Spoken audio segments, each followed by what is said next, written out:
breakfast in my kubo-kubo. Look at that. Hello, calories. Hello, big belly. Puto. And wait, what is this? Ibos sa Bisaya. Coffee. Ano to? Grabe naman to. Pinapataba nila ako pandesal. Tapos may Hershey's. Paano ko?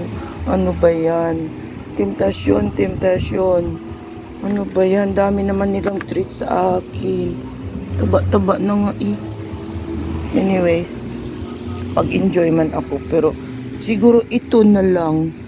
Ito na lang. Ano ka dyan? Ibos ba dyan? Aray ko po. Ang dami naman. Kayo talaga, pinapataba niyo ako ha. Ay, salamat. Temptation, go away. Tikman ko lang kaya. Hey, kahit maliit lang. Konti lang. Ayan, ano to? Ay, puto-puto. Sarap puto. Puro ito taba eh. Puro ito pang ano, calories. Ano ba yan? Ano kaya? 1/4? 1, 1, 1, 2, 3. Kainin na lahat. Mag-exercise tayo na lang. Okay, I will enjoy my breakfast all by myself.